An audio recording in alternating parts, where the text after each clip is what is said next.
Oh,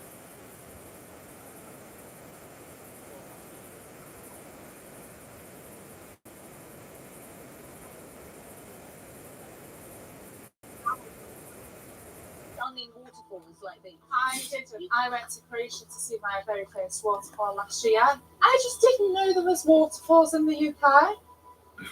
And the thing is, Christine, this is on your doorstep. You live a couple of hours away. Can't believe it. Can't believe how much water there is. The closer you get, the more majestic it is. It's amazing. It's crazy. Look at that. it feels so like cool and fresh. It's really cool. Very beautiful. Is everyone feeling a connection to nature now? I mean, I'm just blown away. Absolutely blown away. Can't believe it. When you see it, what does it do for you? It's a sign of life. For me, yeah. And it's still going, and I think as long as we've got water, we've got life.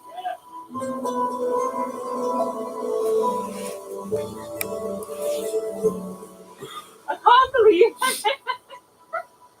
I'm loving the joy on your face, though. I'm absolutely loving the joy on your face. This is your favourite place. It's my favourite place. I'm not thinking of anything else other than this. That's right in front of us. There's no worries. There's nothing to even think about right now.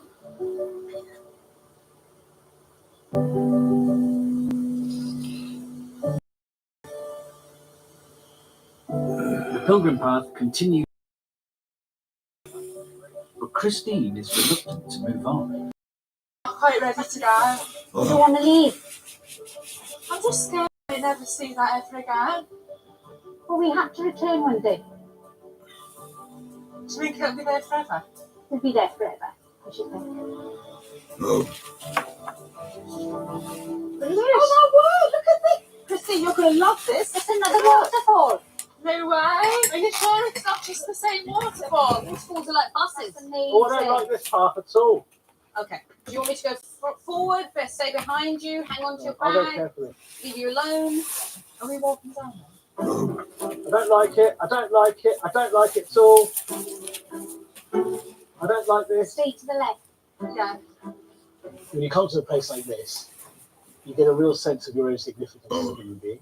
Just how small we are, how tiny we are, how this will be here long after I'm gone and has been here for centuries and centuries, millennia maybe. This is the stuff of dreams, really. It's absolutely stunning. Come on, Ishan, what did I teach you? Discomfort is key. Comfort is a killer. Push through the pain. Push on up the hill. I think Never fear. Move forwards at all times. The pilgrims reach the ridge at the top of the valley, with views towards the Carneddau Range. Guys, I love this. It's so lovely. The newly learned concept of thin space has become Tom's mantra. Every single place we go to is either a thin place or a thick place. A thick place would be the standard non-special, like a Cotton or a garage.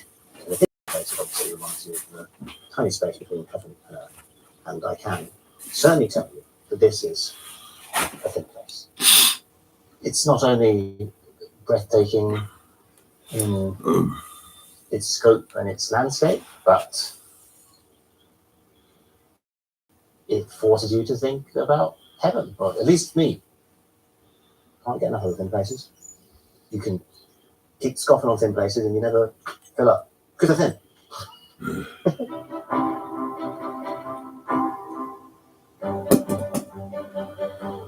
Wow. Oh, look. Pilgrim's Bench here, ladies and gents. Is that what it is? Yeah. What's it say? Read it. Ah, Pilgrim's Way. Look at this. All right, gonna sit down. Yeah. Guys, I've had a think, and I'm pretty sure that we can sanction this as a thin place. What do you think? Yeah, it's a thin place. I would voted. You call us a thin place. Well, it's closer to heaven if heaven is in the sky. Yeah. Because we're so high up. See, that's the difference because I feel like heaven is here right now with us together. Yeah. Come on, let's go on to the next. So are we coming away from heaven, or we Yeah, yeah. Now we go to some more thicker places. We'll probably get dinner. I can show you where those are.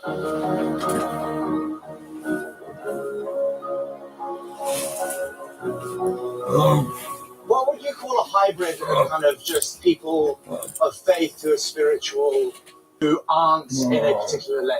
Yeah, you'd call that very much sitting on the fence. Well, no, I don't think you need Agnostic. to, but You why? know, agnostic, you know that word? Yeah, why do you need to pick a lane? Why can't you just appreciate all of it? You can if you want. But what does that make you? Like a citizen of the world? We should send you to the Middle East. I really think you'd make a lot of progress. Wow! Sick! Oh, look at the motorway! So beautiful. Ish. Don't spoil it. I was having spiritual moments. Dude, do you want to get out of the way while I meet God? Yeah. It's time for them to head back down into the valley, but there's a steep descent ahead of them on a rocky, narrow path. Amanda, I feel like I should be helping you, but if I go down here, you coming down with me? All right. Thanks, let I'm me know not that. looking. I can't look that way. Oh, this has really tested my fear of heights. That's a bit slippy, that bit. Okay. Oh yeah, this is slippy, Chris. Sonali, a novice walker, is beginning to find her pace, while some of the others struggle. That's a big one. Bloody hell. Thank you. Oh, Okay. I'm quite enjoying these tricky, challenging bits of our pilgrimage. Ishan's doing a very good job of helping our Amanda. Oh God, that's slippery as well, isn't it? Ishan, you're such a gentleman, helping Yeah. the ladies. Marvin and Rachel fall. Should we pull up there for a bit? I think we should take a moment, don't you? Yeah, yeah. Oh, Whee! Wow. tell you what, that was some day. It was an amazing day. Tom, has it fed your soul? Yes, my soul is full. I don't want any more in my soul. I can't eat anymore. Yeah, I love today. My favourite day so far. It's only getting better, isn't it? It's getting better and Yeah. better. Let's Shall go. we? Let's go. Let's Last go. bit. Hey. Push, guys. In you come, Pilgrim. Next thing. Oh, Come on, we're almost almost done. done, aren't we? Let's go. That to me was the worst part of the trip, going down that hill. It's like God or whoever decided, here, let me place a load of marbles on your path and everything will be fine. Perhaps he's testing you. But they don't need to test me. Well, yes, of course you need to be tested. For what reason? You can't go through life untested and unchallenged.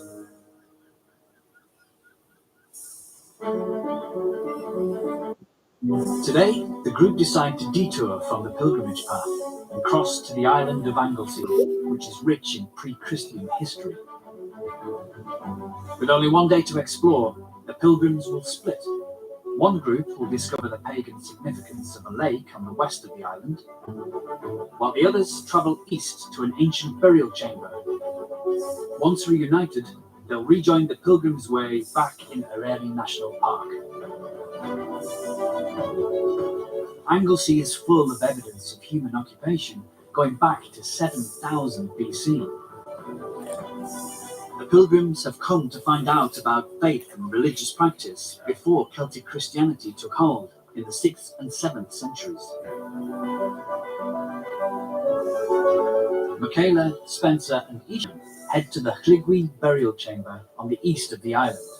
So this was a Neolithic burial site, and it was excavated in 1908, and they found the remains of between 15 and 30 people here, buried here. Wow. And that stone cap weighs 25 tons. So that was about 10 Range Rovers, and it was somehow placed there by humans, thousands of years before the death of Christ. So That weighs come on, 10 then, what's tons. your explanation? I don't have one. That's why I find these things so fascinating. When was this? So this was in the 3rd millennia before Christ. Before Christ. So before this infrastructure of Christianity and religion and burial and afterlife, you've got 15 to 30 people buried in there. Why? What are these humans in the Neolithic period thinking is going to happen when they've got no reference point for God or anything like that? Well, I think they did. They had their own beliefs that maybe we don't know about.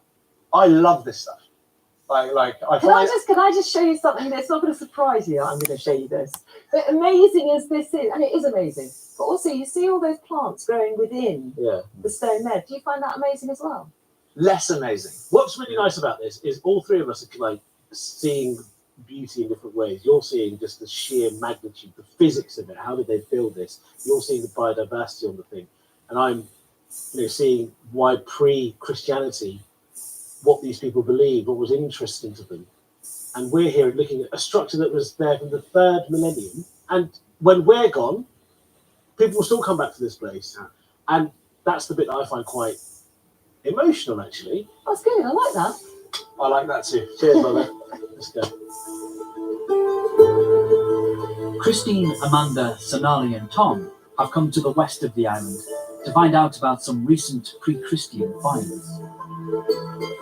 Before the Romans arrived in the 1st century AD, it's likely that pagan druids had been Anglesea's spiritual leaders for centuries, as in the rest of ancient Britain.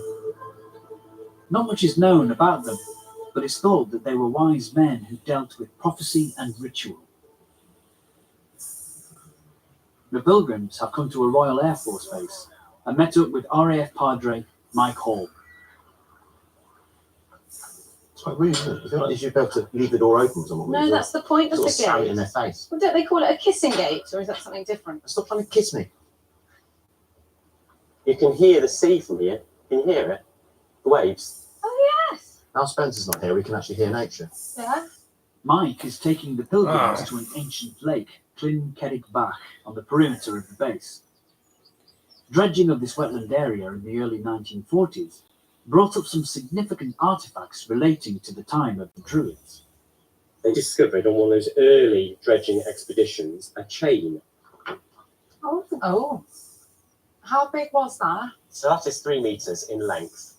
Okay. And they got somebody to have a look at it, and they said, this is thousands of years old.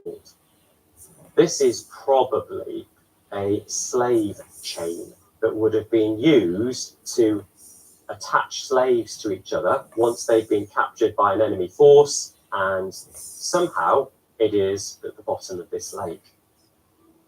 Further dredging revealed numerous spearheads, a piece of a shield, a bent sword, and animal remains.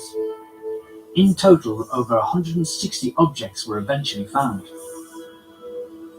It's thought that Druids were gifting these objects to the lake between 300 BC and 100 AD.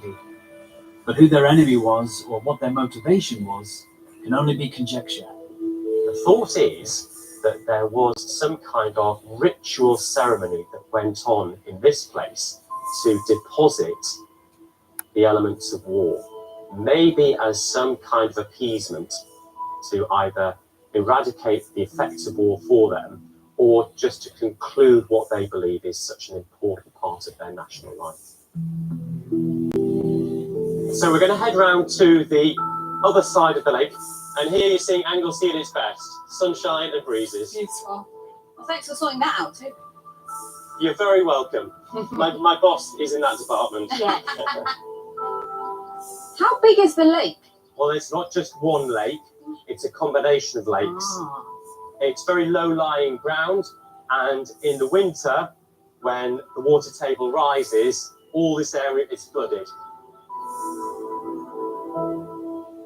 So the images that I've shown you already, those kind of items would be deposited by the Druids in the lake as some kind of ceremonial act. And certainly in terms of the Christian tradition, we would talk about baptism, so that as people release into the water the things that they would rather not be associated with now, something is being transformed in that moment that's better for them. So you think that's what the Druids were doing? I'd like to think that maybe there was something of letting go, and we all have to find ways of dealing with things that aren't particularly pleasant. And if that's it, then I'm sold. I would love to think that, and that's why this particular story is such an interesting one, because we are able to retell what happened over 2,000 years ago, but with a sense that there is still a connection with what we are doing in the modern age. Wow. The story has resonated with Christine, whose marriage to husband Paddy McGuinness recently broke down after 11 years. It sounds like what might have happened to you. It was about letting things go. And it just kind of made me think if only it was that easy. If you could put all your trauma or your worries and just chuck it away. I think everyone has hard times in life, everyone has challenges. I've been separated for almost 2 years now, but I don't think I've dealt with the separation completely yet. And I know that one day I'm going to have to do that. There's still probably the biggest changes to come that I'm scared of doing. After spending most of the day apart, it's time for the pilgrims to reunite. Oh, I see some people over there. Ahoy there! Oh, there they are. Did you miss us? We did. Spending time apart is no good. Let's never do that again. Let's never do that again. Come, Tom. Did you have a good day? Was it nice? It was so peaceful. Mine was not I peaceful. know what you're doing. It's Right, let's never go. peaceful with these two. Isn't it? Come on. I think it is. The pilgrims travel back to the mainland, into the heart of Arari National Park.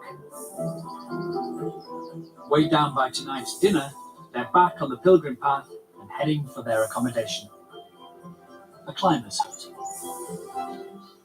Has anyone actually stayed in a climber's hut before? Yeah, I have actually.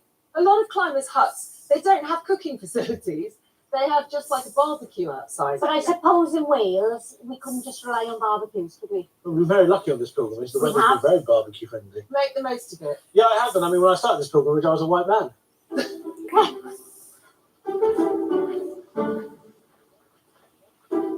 That looks like a hiker's hut to Let's me. get this food in the fridge. I didn't expect them to look like this. Oh, it's all right. It's basic but practical. Oh. Right. Oh wow. You two are in shock. The hut is exactly what I expected.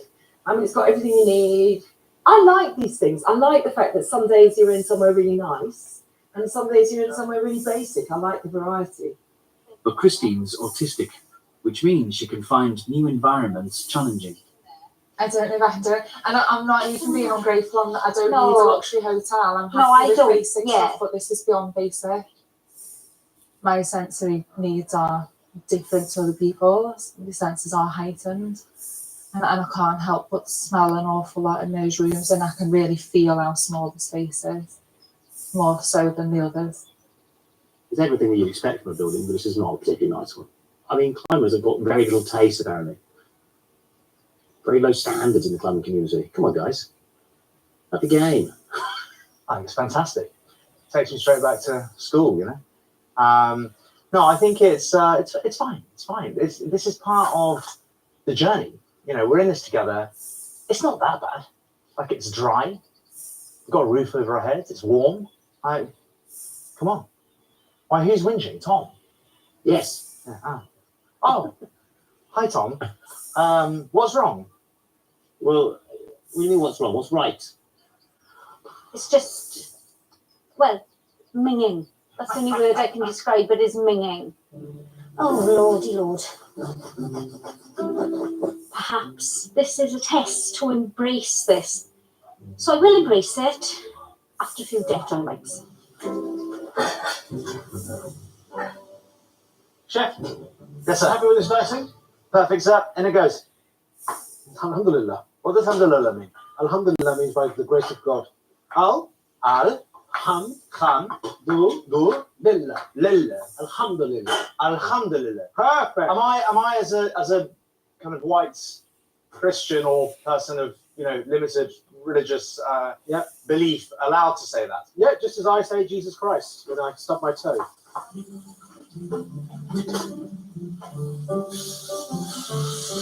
Alhamdulillah.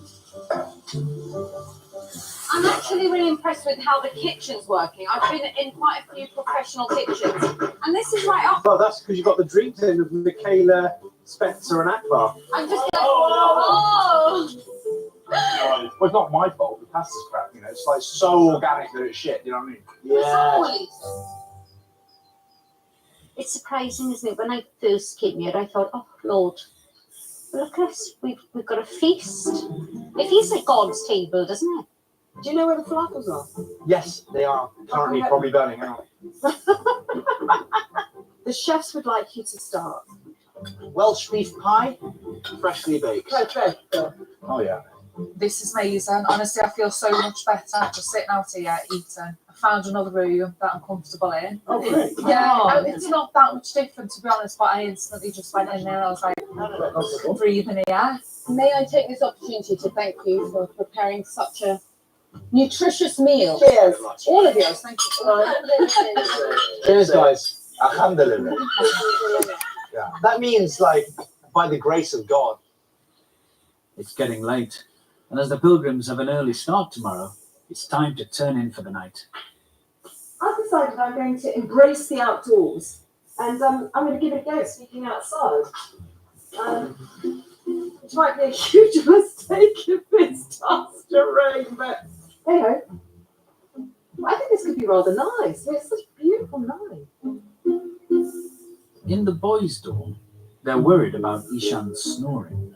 You snore, just sit up, will you? Well, I won't know if I'm snoring because Yeah, I'll wake you up, right? I should put some mattresses around. Sure.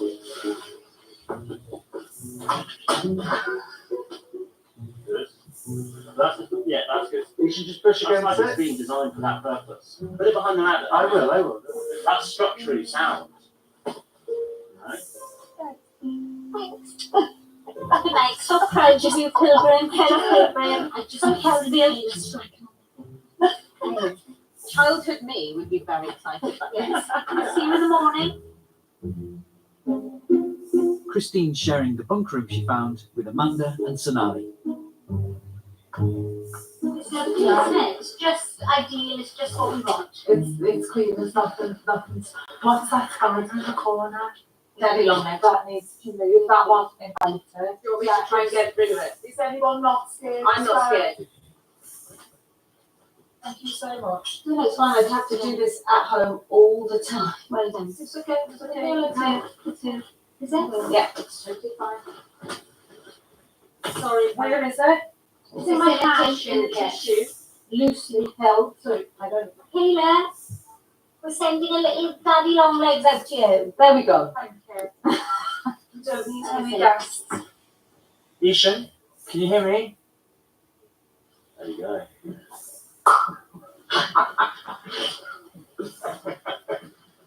Good night, Ishan. Imagine if you died though. That would be no good.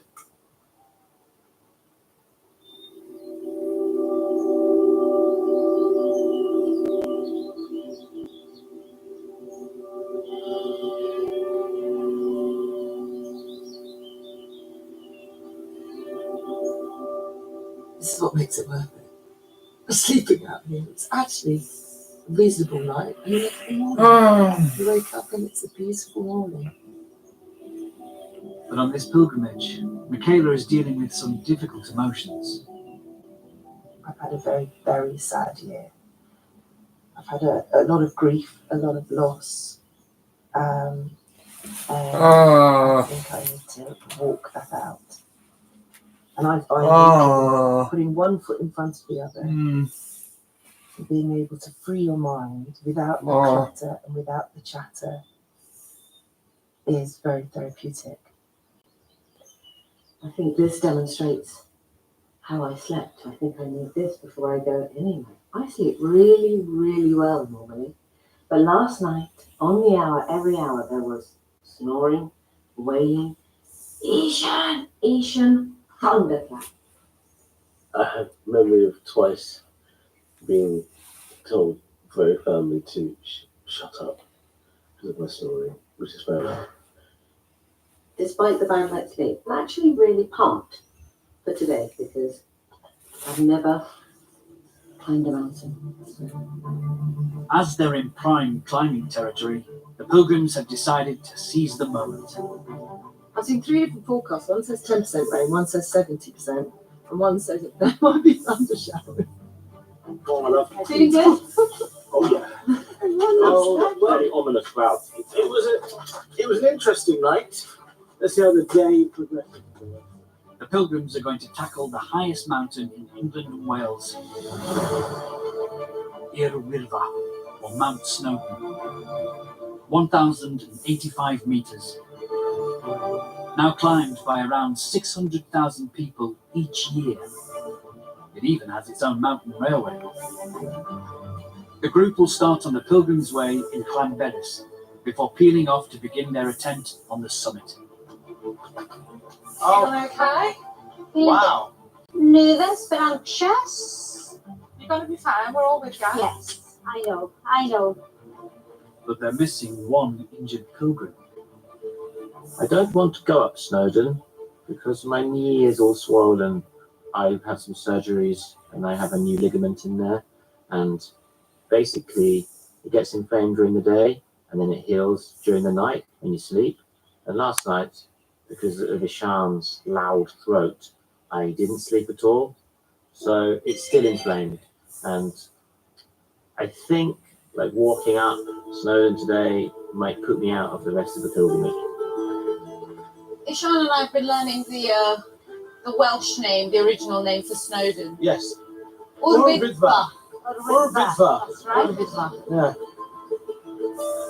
As the pilgrims are about to leave the village and start their climb, there's an unexpected meeting with another group of walkers.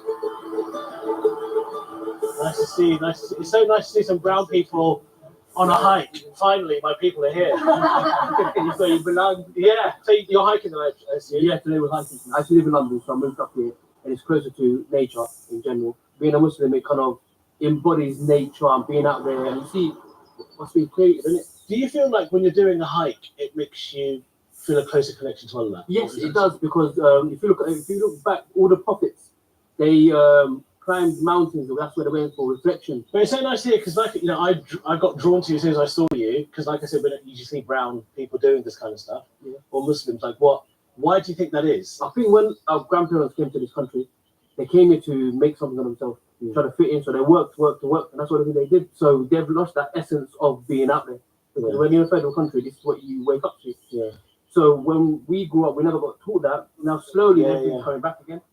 Thank you so much. I'm so happy to see you, man. Thank you. Inshallah. Inshallah. Inshallah, I'll get to the top. Inshallah. Thank you, my brother. Thank you, guys. So good to see you. We'll see you at the top. Alhamdulillah. That was nice, isn't it? Oh, that was a sign. Yo. That was kismet. Hey. Yeah. There are 6 main routes to the summit. The most popular and the longest, at just over 7 kilometres, is the Llanberis Path.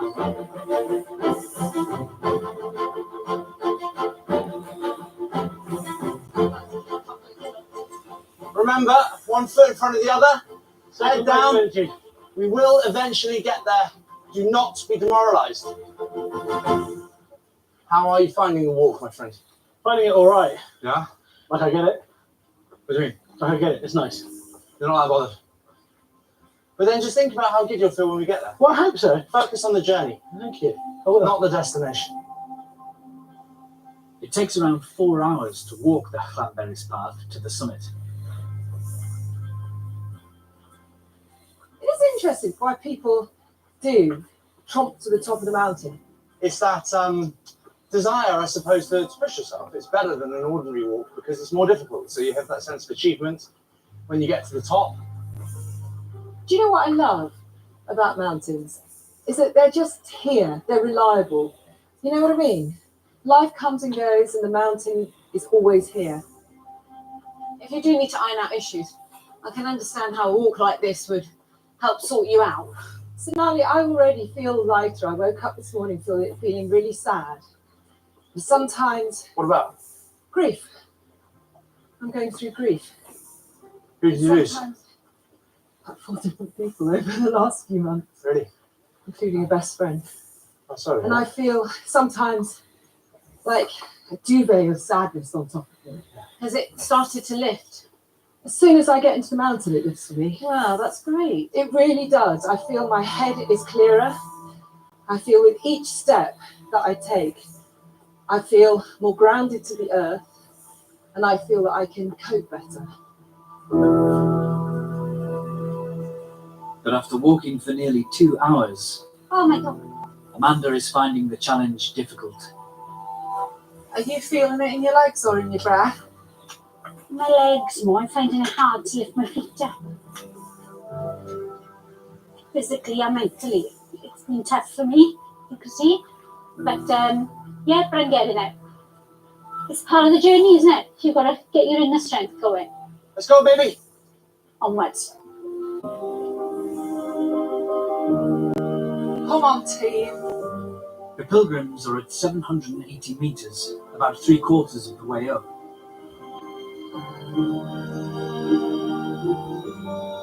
They're still over an hour away from the summit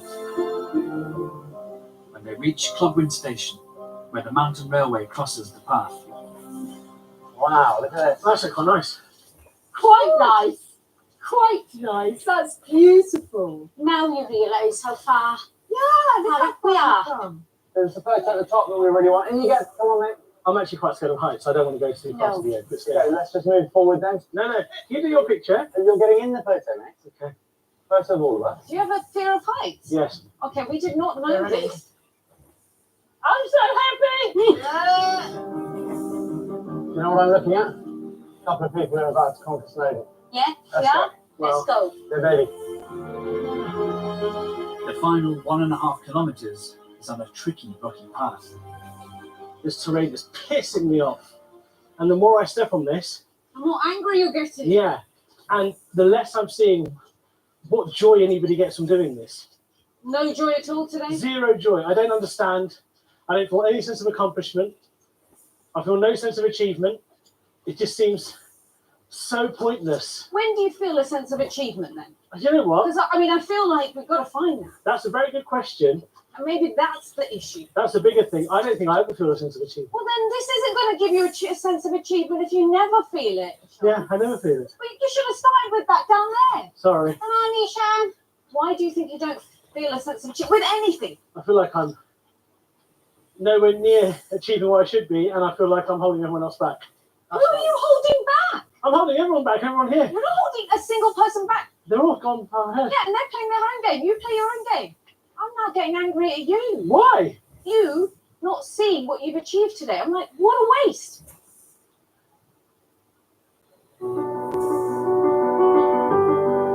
Close to the top, the pilgrims see some familiar faces. Good, bro. Well done. You did it. Yeah, I did. I was saying no because I didn't feel like a real sense of accomplishment doing it. Really? Yeah, I don't know why. When you get to the top, you feel it. Okay, inshallah. You'll feel good. Trust me, you feel it. All right. You be skinny, my brother. Yeah, Take care. thanks, I guys. want to see you. No. All the best. Take it easy. Take care. See you later.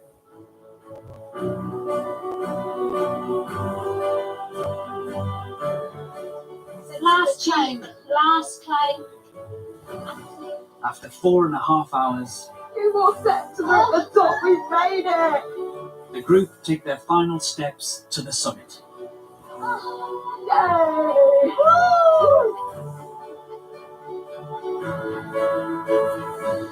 Oh, it's just beautiful. Yes, look at that. Wow. We did it. We did it. Woo! Really good. How do you feel, pal? Fine. You've done it? Yeah, sure. Just tell me what it looks like. Is it nice? Yeah. What if I hold you and you look out? No. Have a look at the view, mate. Look. Isn't that nice? Yeah, it is nice. Oh, don't do that. You'll be alright.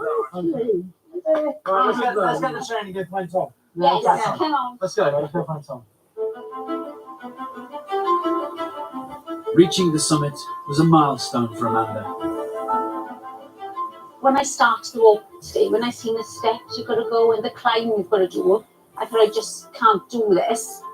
But I've dug deep and I've done it. Actually done it. I'm super proud of myself, very emotional. The sense of achievement you get and appreciation of the beauty around you is just phenomenal. I'm experiencing things that I never thought that I would appreciate, like a hiking hut.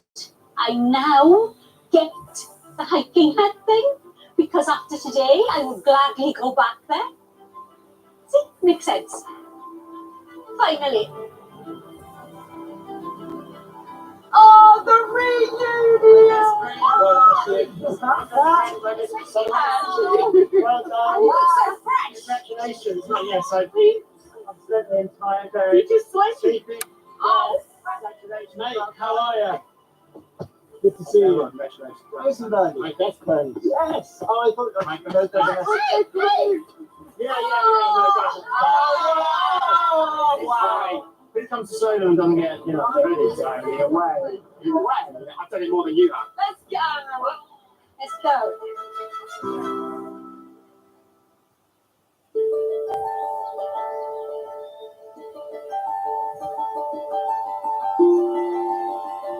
After their hard, long walk, the pilgrims need a decent night's sleep. So they head to a forested hideaway, just off the pilgrim path. Do you have any idea what this place is? So it's a retreat, mate. Just this where we're supposed to take a nice rest after our grueling trip up Snowdon. Yes, you must need a day off. Yeah, man, I deserve it. This is starting to feel very retreat-like. Yeah. It's not like the retreats that I go to. I've got a feeling I'm going to really enjoy this. I think, yeah. An eco retreat. It's got my name on. Call Eric. This is by rearranged. I believe so. Let's call him. Eric? Hello, we are by your dragon. We're hoping to gain access to your retreat. If you just carry on down, I'll meet you at the aptly named Pilgrim's Bench in a couple of minutes, yeah? Cheers, bro. All the best, Eric. See you later. Bye. It's just open. Fair enough. Sounds like a friendly man. This just feels like a real mystery. I like this. Kai Mabon has been one man's ongoing project in this ancient oak forest since 1986. Its aim is to help people recharge mentally and physically in the heart of nature. Hello. Welcome, pilgrims, to Kaimabon Eco Retreat Centre. We have people coming here almost all year long. So not just pilgrims. Oh no, well, perhaps in a way they are pilgrims. The experience they have here, it's often quite deep. In some cases, people even have what you might call a spiritual awakening while they're here. And they'll often come away with a renewed sense of vision and purpose so that they go back, not to the same life, but something will have changed. I'm loving your place already. Love it. The best is yet to come. On the 5-acre site, there are 7 sleeping lodges, all made from sustainable building materials, surrounding a replica Celtic roundhouse. That's so cool. Well, it's better than the climber's hut. It's almost magical. So up there is the cob cottage. Cob is a traditional building material made of clay, sand and straw. Over there, the little green one, that's the hobbit hut.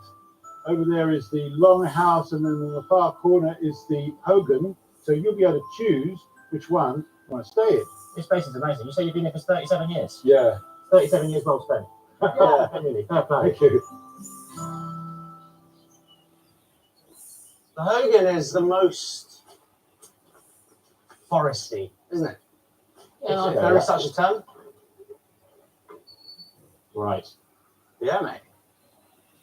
But it's actually perfect. There's a whole circle of beds. We can just put two together. Yeah, there's hold hands. Yeah, exactly. Just got such a nice table for Like a seance or something. yeah. The Hobbit hut. Hobbits welcome. I'm not even sure I can take my bag in on my back. Oh, that is great. That is so you. This is brilliant. And for the avoidance of doubt, I can You can stand. stand and only just touch the ceiling. So there's one with the lid down. That's for the composting. Another with the lid up, which is very much for usage. I might struggle with that in the morning, to be honest.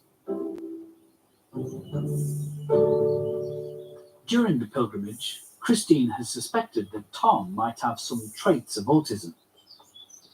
Have you thought any more about what I said about possibly being autistic? I'm fairly convinced that you're correct. Yes. I definitely see a lot in what you do and what you say that I relate to. Yeah. A lot more than most people. I just need some quiet sometimes. I do like to get away from the group. I love everyone, but I've noticed you having a bit of time out as well every now and again. It's not because I don't like them. Yeah, it's just, Takes a lot of energy to hang around with people. but it's quite common for autistic people to do that. Yes. So did the diagnosis make you think differently about yourself? Yeah, definitely. It's opened up a whole new world, like a brand new life. I understand myself now. Yeah, no, it's great hanging out with you. I'm very thankful for your perspective. You're basically the highest authority on autism that I've ever met. I'm definitely going to leave this pilgrimage with a little bit more evidence that I am autistic. And you've still got half a pilgrimage to go.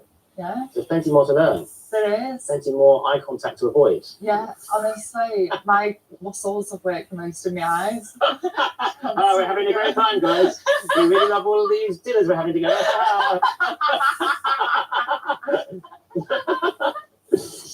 All right, let's go and hang out with them and pretend to enjoy ourselves. Yeah, come on. Let's put my mask on. Put my smile on. The retreat has a wood-fired hot tub next to the mountain stream that runs through the property.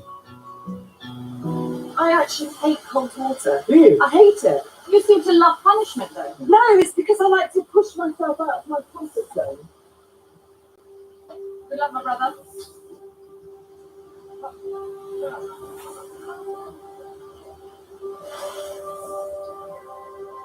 Oh, you are nuts.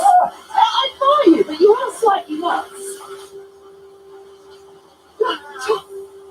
Oh yes, this is excellent for your body and mind. Oh no, that's really truly unpleasant. I love it, see. If you were to just imagine now, that this is where you have to spend the rest of your night, Oh no. you'll come to grips with it far more easily. Right, that's it. Come on. I'm done. I did it. It really takes your mind off anything that you might be thinking about. It's just really fresh and clean and lovely, and just like you just feel so alive, and it's really great. I kind of understand now why people have these silly little ice tubs in their houses, you know, or just outside the house. It makes sense. I'm gonna get one. Spencer has a track record of pushing himself to extremes by running ultra marathons. You know what you said about how you have to imagine that you're going to sit there indefinitely? Yeah. And the power of like disconnecting your immediate sensory feedback. That's quite like a spiritual thing to do. Yeah, it's a really interesting one. I just think with anything that feels uncomfortable, if you just try and disassociate the discomfort with the actual situation. You clearly have a different, you've done ultramarathons and stuff. Like that must require quite a lot of what some people would call spiritual discipline to be able to do that. Well, sometimes, like on those experiences, you hit a place where you feel it would be impossible to carry on. I definitely felt something in the Sahara Desert. On day 4, it was 82 kilometers. Come 60k, I was just like finished. And I felt in that moment, I'm going to be found dead here tomorrow. And like I was praying to my brother and I was praying to God, you know, and you know, you find this place and this energy and you get into kind of a different place.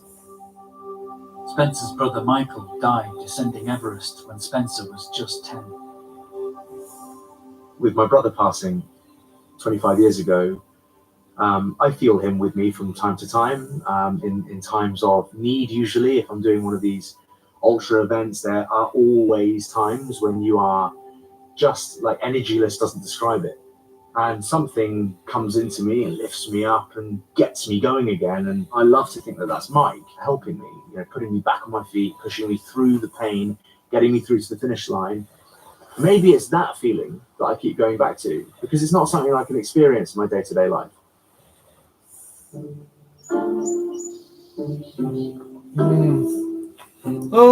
Tonight, Ishan has volunteered to cook for the pilgrims. It's a relatively new skill. I only started cooking after my mum passed away. My mum was a very, matriarchal figure in the family, and she would never let anyone into the kitchen. The kitchen was her domain. And about 6 weeks after she passed away, me, my dad, and my brother kind of all looked at each other and were like, "Can anyone cook?" My mum used to make an amazing moussaka. This would be the dish that she'd make to prove her culinary prowess. And I will never ever say that mine is as good as my mum's, But I will say, it's probably better. Look, he's laid this table and everything for us. It's so Did he lovely. do all of this? Yeah. What legends. Right then, pilgrims. We should That's very kind, but you've got to taste it first. And then we can give Well, we compliments give to it the chef. 100% on present. Mashallah. Thank you, brother. Thank you very much. Well, thank you to whatever it is you believe in for bringing us all together and giving us the opportunity to experience nature in all its glory, and for giving me the time, ability, and space to be able to cook and feed my fellow pilgrims, because feeding people is the way I show love. So, if nothing else, even if you don't like the food, you at least know that I love you. Aww. So, thank you. Enjoy the meal. Ishan, thank you. This means even more for me because it is the eve of the holiest 8 days in the Jain calendar. Oh, really? Tonight. So as of tomorrow, lots of Jains around the world will fast, some of them even for 8 days. Right. No food. I've never attempted the full 8 days. I've never gone over 1 day because it's not something that I want to do. Right. It's called Barishan. It's the festival of forgiveness. Mhm. And what we say to each other is anytime you see anyone, you know, it's been part of your life over the last year, you say Michami Dukram, which means please forgive me for anything that I may have said to you that offended you, you know, on purpose, accidentally, and all of that. I think If you don't mind, seeing as we're getting in these, thin spaces and these spiritual headspaces, which I have been in like a few times during this pilgrimage, I would like to use this opportunity to have 1 day fast tomorrow. I'll do 24 hours with you. I'm also happy to try. For James. Yeah. 24 hours is nothing, and it's a little show of Solidarity. for James, and we should do it. Yeah. What is it to say, forgive me for anything that I've done? Michami Dukram. Michami Dukra. Which again, Michami Dukra. As a big theme of forgiveness through lots of the stuff that you said around Jainism in particular, is that a really common theme through most religion, or is it specifically to Jain? My understanding is it's part of a lot of religions. People always say you cannot move on if you don't forgive. It's the greatest form of love. Yeah. You know, has any good come out of someone not forgiving someone? I've not forgiven God for what happened to my mum. She died very unexpectedly the 20th week. I find it really interesting that you would blame Allah for taking your mother. It's not so much that I blamed God, it's just that I knew my mum believed. Yeah. And I was told my whole life, God decides, God gets involved, God decides your fate. And when I get criticised by other Muslims, as I often do because of my comedy, those critics, whenever they come at me, I always think to myself, you're so fervent in this belief. The moment my mum took her last breath, there was this being that my mum also made the decision according to your scripture to take my mum away from me. And for me, it was like, who is he to decide that? So I know I haven't let go of that. And I know a lot about Islam, and there's a lot about Islamic philosophy that I'm quite proud of and I think is beautiful and wonderful, and I share with you, alhamdulillah, all this stuff, I share with you guys. But I will never, ever, there will never be a time in my life where I will ever be a practicing Muslim. I personally don't feel that it needs to be literal forgiveness, like sitting down with someone and go, you are forgiven.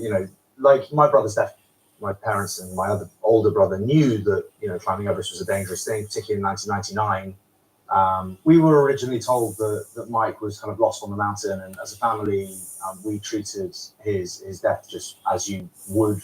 It was only kind of weeks later that we heard that there were some very serious issues with oxygen on the mountain. We thought for a very long time that it essentially was negligence, and it's very difficult to prove any of that, but it's what we were hearing, and it was a difficult thing to grow up with.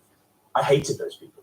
Like, I grew up hating those people. And I would get drunk when I was young, and I would go into these holes of like wanting to harm these people. And I don't get that at all anymore. I don't necessarily forgive them, but I have let it go. There's no point in feeling the pain and the agony of the death 25 years after it's happened. I just realized that ultimately harboring any kind of negative energy towards these people was a waste of my time. I felt, I've certainly tried to use Mike's death as a driver for good in my life, and I pray to him from time to time and kind of feel like he's a good presence in my life, instead of feeling sad about him not being with me or wondering what could have been all the time. If you don't mind me asking, you don't have to answer the question, John, what do you think Mike would say to you now if you saw the man you've become? Mike would love my kids. Mike would love my kids, and he would love my wife. And that's, I think he'd be delighted for me in that regard. He'd also love you. I mean, the fact that he was on Everest doing something so extreme, and a few days I've known you, you are 100% his brother. You are a chick off the old block. I've already messaged my friends about you and said, it's so great to have someone like Spencer in my life because you inspire me. Do you know what I mean? Like, I want to be. Very kind. He inspired me. So, so there you go. It's just passing down. Right? Yes, Michael's here with us. That's very kind of you. Thank you.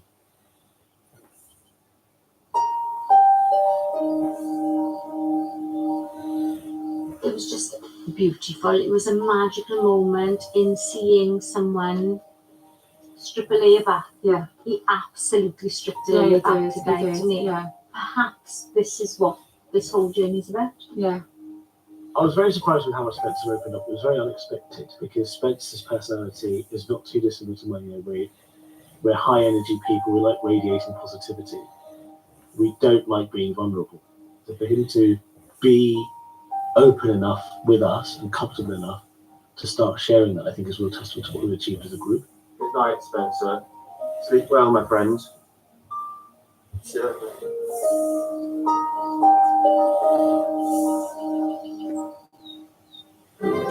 Next time, I feel like I've really given myself to the process now. You throw yourself in. a Buddhist ritual helps bring about new understandings.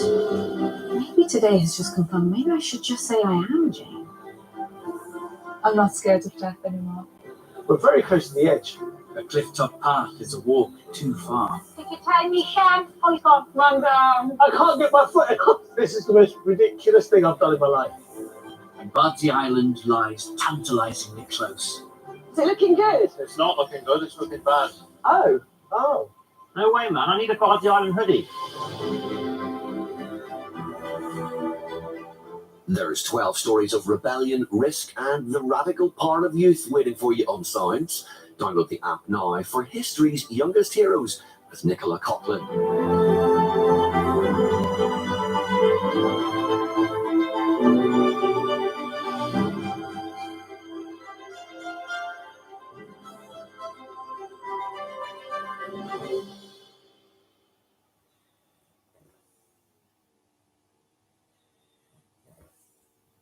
This is what you fell in love with. Moments of genius. Scored a sensational goal! Moments of magic. Moments that make a season. This is original football. Arsenal v Manchester United in the FA Cup third round. Watch live today, 2:35 on BBC One and iPlayer.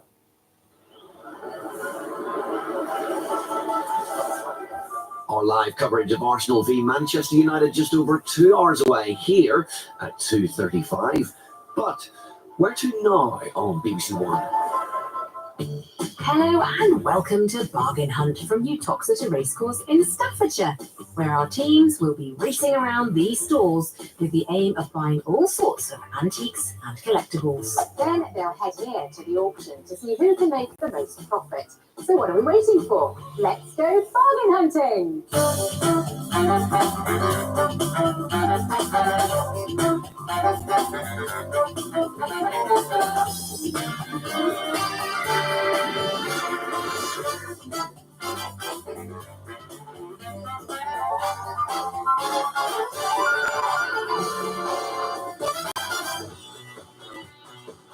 Before we start our shopping, here are those rules in a bit more detail.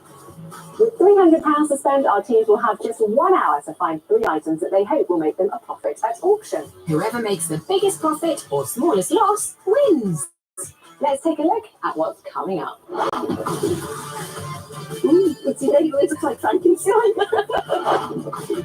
And the Blues play it safe. What do you think? And emotions run high at the auction. 2. That's all for later. First, let's meet today's teams. Hi, I'm Trina. I'm Sharon. We like enamel and glass, Silver and gold, and maybe some brass. And they're the Reds. Let's meet the Blues. Hi, I'm Alex. Hi, I'm Fran, and we're here to find some bargains. There's no time to waste, so let's get down to business. Hello, team! Hello. Look at those smiles, my goodness. Are you very excited? Very, raring to go already. My goodness. But what is the first thing that you need to go bargain hunting? Money! Money, you're absolutely right. Who's going to have it over on the Reds? Trina. Trina's going to have it on the Reds. And what about on the Blues? Me. Fran's going to have the money. Spend it wisely, please, Fran. Now, you will also need one of my notoriously tricky challenges. Who's going to take the challenge on the Reds? Sharon. Sharon, there you go. No peeking in there, Sharon. Just, yeah, okay, promise? Promise. And what about on the Blues? Alex, there we go. Now, what is the final, but possibly most important thing you're going to need to go bargain hunting? An expert. Yes, you're absolutely right. Now, your experts are waiting for you. Are you ready? Yes. Off we go. Enjoy, teams. But who could your experts be? Hello, ladies. For the Reds, it's Jonathan Pratt. And for the Blues, it's Irita Marriott. Time to reveal what's in your envelopes. A functional piece of Staffordshire ware. Oh. An ornamental or decorative piece of Staffordshire ware. Ooh. We are in the right neck of the woods for that. Right, teams, time to make bucket loads of profit. Your time starts now. Let's go. We're off. Wait for me. Straight away, the Blues have spotted an old first aid box. You like that? I do like it. It's different, isn't it? It is different. Imagine someone having it in their house. Yeah, you could put it in the bathroom and use it for your medicine. You could have it in a hallway as a key box. Oh, okay. Oh, yeah. There's the mark. This is the mark that basically tells you that this was part of military. Okay. So it was probably in someone's camp where they were stationed. Okay. Made out of pine. I mean, it would polish up really nice. Why not make an offer, Alex? 16. Yeah. Thank you. Thank you. Is that your first fight? This team's not messing around. That is quick, Blues. With less than 5 minutes on the clock, the military first aid box is your first buy for £16. Oh my goodness, guys, that is the fastest first buy I have ever experienced. Well done. 1 down, 2 to go. Back to the Reds, who need a piece of Staffordshire ware for my challenge. Was it a functional piece of Staffordshire? Okay. So that is a piece of pottery. Oh. It's a blue decorated piece of pottery. So it's basically blue transfer decorated. And it's a ladle. Yeah. And this would probably have been made in Staffordshire. It's difficult to say that it's not from Staffordshire because they sort of had the market in the 18th and 19th century. That's very nice, isn't it? No damage. It looks like it's got a bit of age. I mean, like early part of the 19th century. Yeah, I thought it was 1820s. What do you think, ladies? How much is on it? Not a lot. 24. Yeah. What was the best? No, 19. No, 90. It's a good discount. Are you tempted, Reds? How much do you think that would sell in an I auction? personally would want to see if we could get it for 15 because we might get 20 for it rather than 19. How about 14? 14? 14. Take it. Can I take his hand? Go on. Well done, team. The early 19th century ladle is yours for £14, and it meets my functional piece of Staffordshire ware challenge. 1 down, 2 to go. Let's go. The Reds are off to a great start. What are the Blues doing? This is Um, How do you solve it? If you can't see marks on silver, what you can do is you can kind of try to squeeze it because it's soft. Try it. See what I mean? If that was silver plated, you would never be able to do that. I think the £150 price tag is putting an offer, Rita. What do you think? I think leave it for now. That's a definite no, so move on. What have the Reds spotted? A matched trio of George V salt and pepper shakers with condiment balls. They're cute. It's a copper luster. I'll just let you know that they are damaged Right. Oh, I can see it. I thought yeah. Damage can do a good thing or a bad thing. It means the price is less, but it means less people want to buy it. Yeah, right.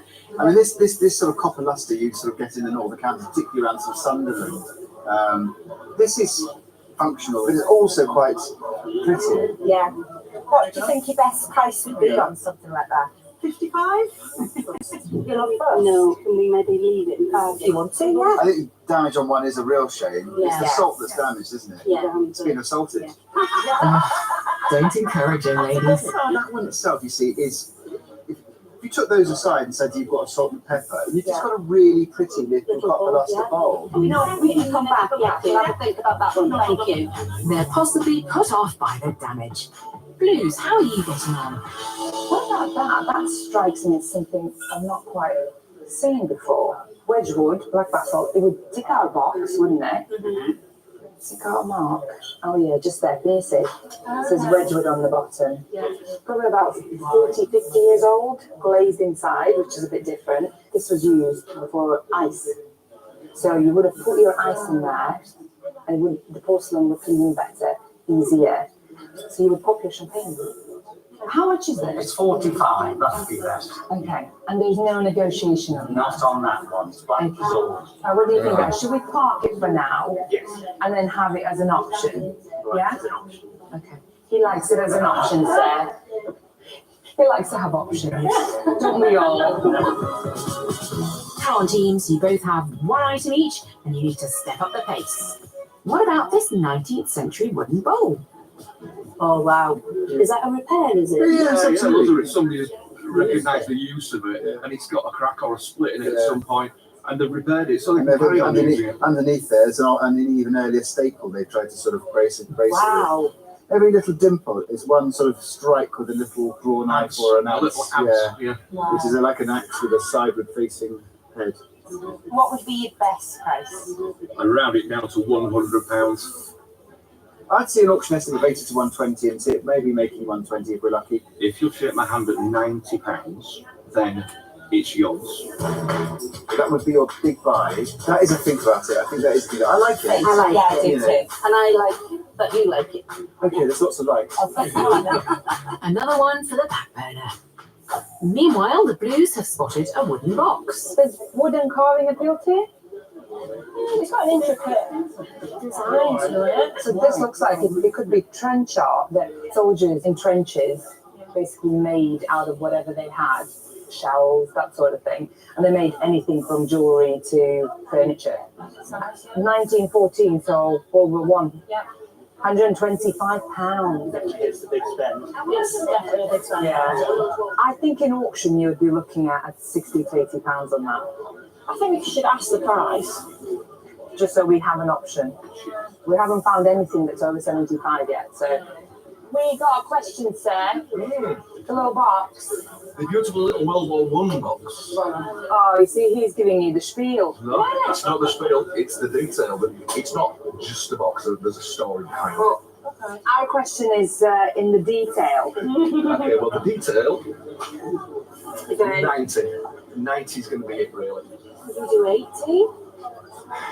Meet in the middle. 85. So 85 in the middle, that's my best. The Blues leave the box for now with the stool holder, but hot on their tails, the Reds are back for their bowl. Come on, give it us for 80 quid. Go on, go on. No, I can't do it. It has to be £90. Has to be 90. It has to be 90. It's worth every penny. Thank you very, very much. They're going for it. Finally, Reds, with just under 10 minutes left, the Oak Bowl is your second buy and big spend for £90. Over to you, Blues. You still have 2 items to buy. Oh my God. Another Wedgwood, black basalt. Our challenge is something from Staffordshire. And Wedgwood is central to Staffordshire, isn't it? So that is £60. So what do you think? Yes,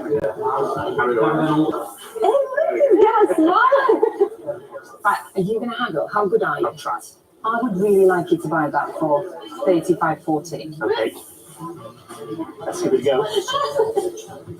And quick as a flash, Alex is back with news. We saw you shake hands. We bought it. Oh, okay. £40. Yay! Well done, Blues. That's the quickest thing you've done in a day. Challenge met. The Wedgwood Black Line is yours for £40. and Alex draw level, and with time running out, the Reds may need to stop rummaging. They're rather cool looking, aren't they? Can you imagine if you did a style of those now? Yeah, come on.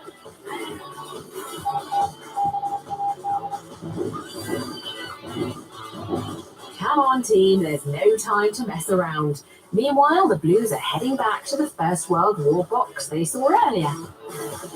Right, £85. £85. Yeah, thank you, sir. It's a deal.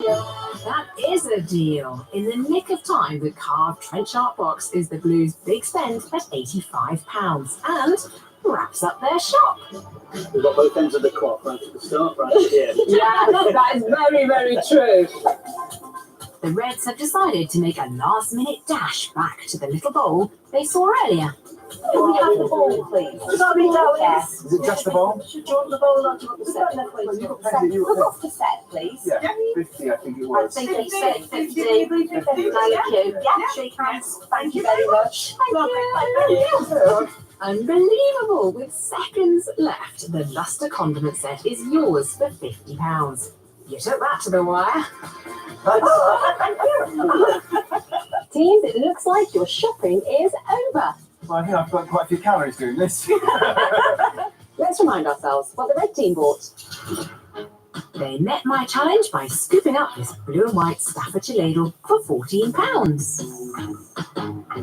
They were bowled over by this early 19th century chip-carved bowl, their big spend at £90. And they left it late, spending £50 on the Luster pottery and silver-mounted condiment set. Sharon and Trina, you took it to the wire a bit, didn't you, girls? Just a bit. Well, time flies when you're having fun. Exactly. That's what we're going to say. Yeah. Excellent. And did you enjoy JP's company? Fantastic. Yeah, you did. Brilliant. Yeah. Very glad to hear that. What's your favourite item that you brought today, Sharon? It was your challenge, and I did like ladle. Of course, because I challenged you to find a functional piece of Staffordshire ware, You didn't I? did. And Thank you came you. back with that. You're welcome. Yeah. Anytime. What about you, Trina? What was your favourite piece I of all really the three? loved the wooden milk bowl. Oh, the dear. dairy I bowl. thought- Stunning. And even though it had been repaired, the repair gave it more character. Yeah, that was your big spend as well, wasn't Yes, it? it was. Yeah. So what do you think is going to make you the most profit, Sharon? I'm going to stick with the ladle. Trina, what about you? What do you think is going to make you the most money from your three purchases today? I really think that Sharon could be right. It could be the ladle. All right. Well, look, how much did you spend overall? £154. £154. So somebody should have £146 handed over. JP, what are you going to do with that? Something for the ladies this time. Something that they like, and then and make some money out of it. Okie dokie. Well, while Jonathan goes off bonus by shopping, let's remind ourselves what the blue team bought. The wooden military first aid box was just what the doctor ordered, £16 paid. It met my Staffordshire Ware challenge. The Wedgwood Black Lion was a roaring buy at £40. And they saved the big spend till last, paying £85 for the carved military box dated 1914. I'm glad that Irita was here to rein you in today, Alex. Needed it. Did you have a lot of fun today? Yeah, it's been great. Good. I'm glad. And did you enjoy spending time with Irita? Yeah. She knows her stuff. She does know her stuff. Now, I want to know, please, what was your favourite item that you purchased today, Alex? Obviously, the lion. The lion, which was my challenge to you, was to find a piece of ornamental or decorative Staffordshire ware. And you came up with the lion. What about you, Fran? I really like the first aid box, the military first aid box we got first. The first item that you purchased, and actually very quickly. Yeah. What's going to make you the most money? I think the lion. Are we sticking with this lion? Nice to get on I really board. liked him. Yeah? What about you, Fran? Potentially the wooden box we got at the end, so the high ticket item. Yeah, that was your big spend, wasn't it? Yeah. All right. I'd like to know, please, how much did you spend overall? £141. £141. So somebody should have £159 to hand over to Irita. Some coinage. There we are. Thank you very much. What are you going to do with that? Something bougie. Oh, there we go. Well, while Irita goes bonus by shopping, let's head over to the auction. And today's auction is in Wrexham. We've crossed the border into Wales to be with Matt from Tom's Auction House. Thank you so much for having us, Matt. Pleasure to have you. Shall we start with our red team? Yes, please. Okay, Sharon and Trina went shopping with Jonathan Pratt. Now, the first item that they purchased was actually my challenge to them. which was to find a functional piece of Staffordshire. Can you guess which one it was? Yes, I think so. It's very nice and it's very functional. I love it to have the bowl and about 24 other pieces. But there it is. We've put an auction estimate of 15 to 20.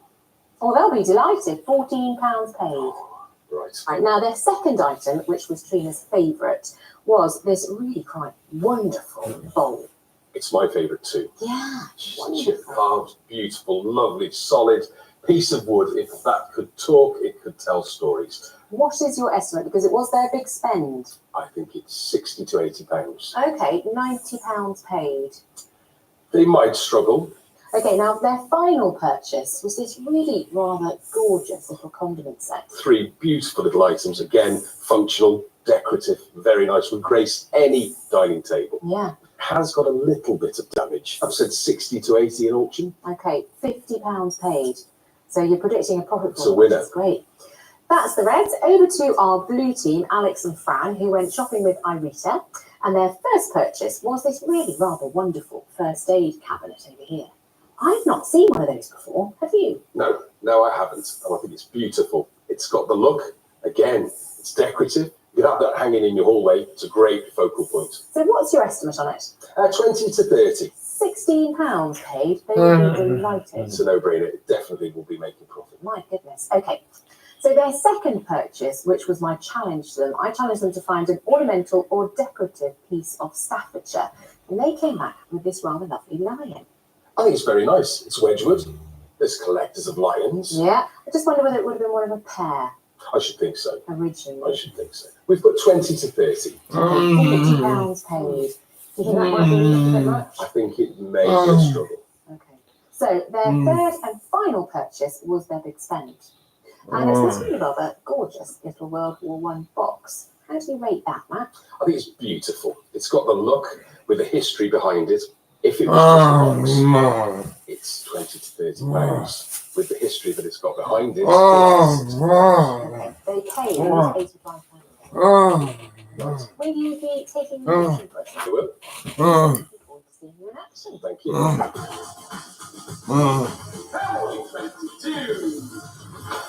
Are you ready? Yes. Are you steady? Yes. Here it comes. Your very first lot is, of course, your wonderful soup ladle, which was your challenge. Here it is. Early 19th century, the internet's going, we're at £9, £10 I'm not giving out, £10, £10, £10, £10, the beautiful £10 I have, 10, 12 online, 14, 14, anybody wants £16, it's on my right, and it's at £14, are we all done, are we all, 16, £6, are we all done, are we all sure, at £16, fair warning. Well done, that's a £2 profit on your first lot. Here comes your really rather gorgeous bowl. Here it is now, £90 paid, ladies, £90. This was your big spend. Here it is. It's the wonderful early 19th century chip carved bowl. I can go straight in on the internet at £80 online. Come on, 80. Come on. £90 £90. Are we all done? Are we all sure? £80, ladies. Oh, ladies, that's okay. That's a £10 loss on your second lot. So overall, we're at -8. Here comes your final lot, this beautiful little condiment set. £50 paid. Ready? Ready. Here it comes. There they are. What do you think? I can start the internet bids at £40 a half. £40 I got, £45 an hour. 45 I have on my right. 45 come on, £50 I got, 55, sir. 55 yes. Are we all sure? It's £55. Fair warning. Wow. £5 profit. So we're currently at -3. Okay. No, that's okay. You've got 2 good profits there, girls. Yes. So well done. Now, you left JP with £146. What did I buy? That's nearly half your budget. I know. Would you like to go and get your bonus fight? Ladies, close your peepers just for a moment. Okay, JP, you ready? I am indeed. Okay, open your peepers. JP, reveal all. Oh, that is a gorgeous brooch. Oh, I like that. Good. Yay, very good, Sharon. I do like that. Yeah. Amethyst coloured glass in a gold coloured mount. It's got a hint of late deco feel about it. It's probably late 30s, I think, something like that. What did you pay for it, JP? Oh, what do you think it's worth? No, what did you pay? 14. Oh, that's really good. What do you think it's going to make, JP? I would think it's going to make 20 £20. Very brilliant. So I need a decision. Are you going to go for it? Definitely. Yes, definitely. Yes, you do. They're going to go for it. Well, let's see what our auctioneer Matthew thinks of JP's rather gorgeous brooch. I think it's very sweet. Simple in design, would grace any lapel. Agreed. Okay, estimate, please. 10 to 20 pounds. Well, Jonathan somehow paid only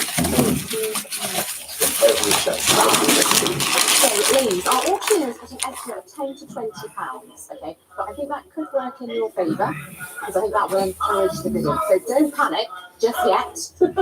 Here it comes. Good luck, ladies. Gorgeous box, gold-plated brooch, 1900s, 14, 16, sir. 16 I have, 18. 18 online, £20. £20 I'm looking at, £20. At £20, ladies and gentlemen.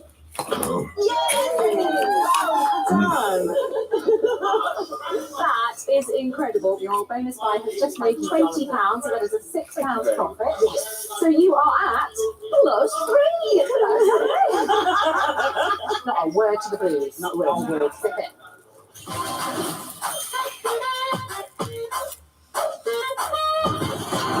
Alex, Frank, how are you feeling? It's exciting. Good. I'm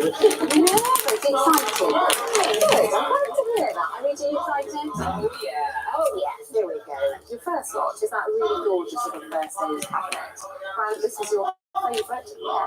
Here it comes. Oh, that's great. Military first aid cupboard with a military crow's foot and the original label. What do you think of that then? I'm at 20, 22, 24. That's cheap, ladies and gentlemen. 24, 26 I'm looking for. Are we all done? 26 I have. If you want to go £28, £28. Oh, come on. There we go. Come on. £26. Yay! There we go. Perfect. That's a £10 profit on your first lot. We're going straight into your next lot now, which is Alex, your favourite. Look at your little lion there. Now it was your challenge. £40 paid. Here it comes. £10 is starting. £10 I go £10. 10 but I have, 12 but I got, £14 it out. £14 14 I have, £16, 18 I have online, £20 I'm looking out. Are we all done? Are we all sure it's ladies and gentlemen? And I shall set £20. £20 I've got, £22 I've got, 24, sir. £22 it is on the net, and I shall sell for £22. Fair warning, £22. Oh, okay, that's an £18 loss on your second lot. So we're currently at £8 profit. Here's your third and final lot. Your really rather gorgeous little oak box, £85 paid. Okay, are you ready? Here it comes. Dated 1914. We're at £22 online, £24 I'm looking at, £24, 24 I've got, 26 I've got, £28 I'm looking at, 28 you want to go £28, £28 are we all done? Are we all sure it's at £26? Oh no! Oh dear! A £59 loss, which means overall we are at minus £67. Okay, it's okay. It's okay because you've got Irita, okay, and you know Irita with £159. Shall we find out what she did with it? Yes. Right, Irita, could you go and get your bonus buy? Guys, close your papers. Tina, you ready? Ready. Open your eyes. Oh, so cute. Yeah, little inkwell. Wow. Lovely little Scottish cabochons around, and horses and dogs all the way around it. And it's novelty. How much did you pay for it? 75. Ooh. Another big spend. How much do you think you'll make? I think if it's a good day, it could make 100. On a bad day, it could bump. Let's do it. You're going to go for it? Okay, fine. Well, let's see what our auctioneer Matthew thinks of Irita's really rather lovely doggy bonus buy. I think it's beautiful. I love the begging dog. Yeah. It's a functional piece, quite nice. We've said 15 to 20. Well, Irita paid £75. Okay. I got that one. So our auctioneer has got an estimate of £15 to £20 on the bonus buy, okay? We're going to sell it anyway because you've decided to go with it. Okay, £75 paid. Are you ready? Okay, here it comes. Inkwell decorated with a model of the begging dog. Nice little spaniel. £20, £20 I've got. £22 I'm looking at. 22, 24, 26 in the room. 28 online. 40, £45 on the next one, £45, £50 I'm looking at now. Are we all done? Are we all sure it's at £45, ladies and gentlemen, and selling for 45? Oh, and that's a £30 loss, unfortunately, which takes your overall total is minus 97. Okay. I'm going to cry. It's okay, this is Bargain Hunt. That could be a winning score. Fingers crossed, everything crossed.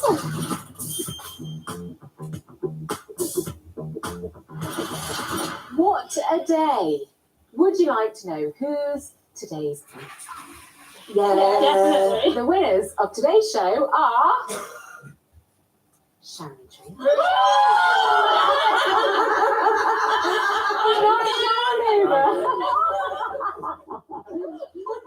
Alex and Fran, you're leaving yesterday at minus £97, which actually is quite impressive in itself. Yes, that is all right. I like that deserves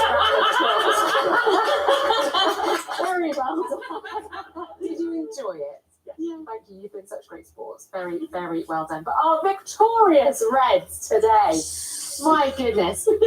JP stormed in with a brilliant bonus buy, which got you from -3 to +3. Yes.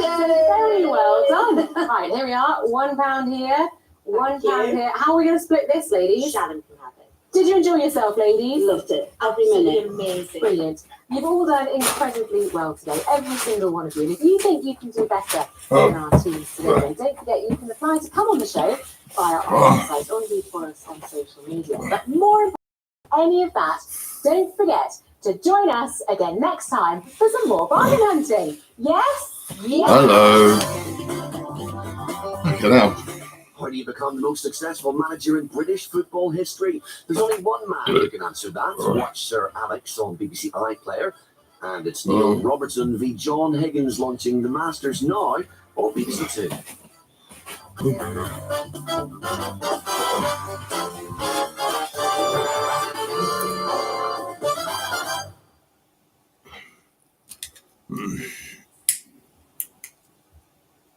This time, the most demanding season yet. This was a disaster.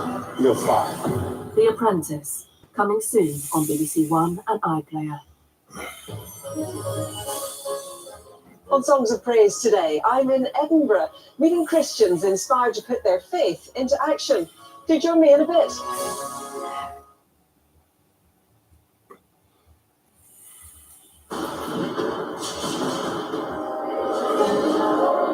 This is BBC One. Now, the lunchtime news with Lauren Taylor.